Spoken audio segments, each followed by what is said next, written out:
ঈদ মানেই খুশির জোয়ার, ভালোবাসার উষ্ণতা আর সম্পর্কের অপার মেলবন্ধন। সময়ের পরিক্রমায় বদলেছে অনেক কিছু, বদলেছে ঈদের রূপও।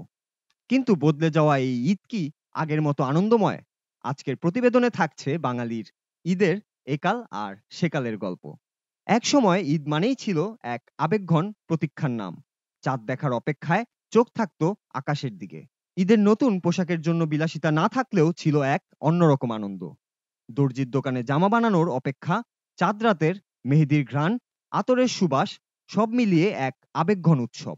ঈদের সকালে নতুন পোশাক পরে সবাই ছুটে যেত ঈদগাহে। নামাজ শেষে কোলাকুলি, মিষ্টি বিতরণ, আত্মীয় স্বজনের বাড়িতে দাওয়াত, এসব ছিল ঈদের অপরিহার্য অংশ। গ্রামের মেলাগুলো ছিল ঈদের আরেক আনন্দঘন আয়োজন, যেখানে হাসি মুখে ঘুরে বেড়াতো শিশু কিশোররা। কিন্তু এখন ঈদের রূপ অনেকটাই বদলে গেছে। চাঁদ দেখার উচ্ছ্বাস কমে গেছে, কারণ আমরা এখন টিভি ও মোবাইল স্ক্রিনের দিকে তাকিয়ে থাকি। মেহেদির রঙের চেয়ে ইনস্টাগ্রামের ফিল্টারেই বেশি উচ্ছ্বাস খোঁজা হয়। ঈদের পোশাকও বদলে গেছে।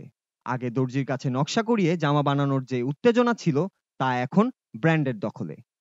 ঈদের দিন সকালে নামাজের চেয়ে পারফেক্ট সেলফি তোলার প্রতিযোগিতা যেন বেশি গুরুত্ব পাচ্ছে। সবচেয়ে দুঃখজনক বিষয় হলো, ঈদের সামাজিক ও আত্মিক বন্ধন এখন অনেকটাই শিথিল হয়ে গেছে। আত্মীয় স্বজনের বাসায় যাওয়ার চেয়ে বেশি গুরুত্ব পাচ্ছে বিদেশ ভ্রমণ কিংবা বিলাসবহুল রেস্তোরাঁর বুফে পার্টি।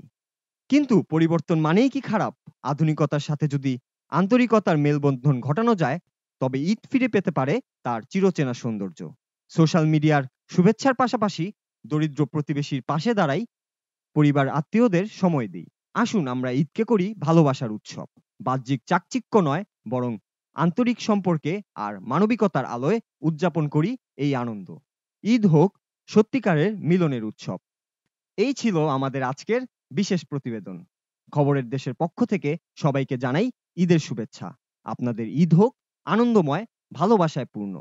ঈদ মোবারক। নূর রাজু, খবরের দেশ, ঢাকা।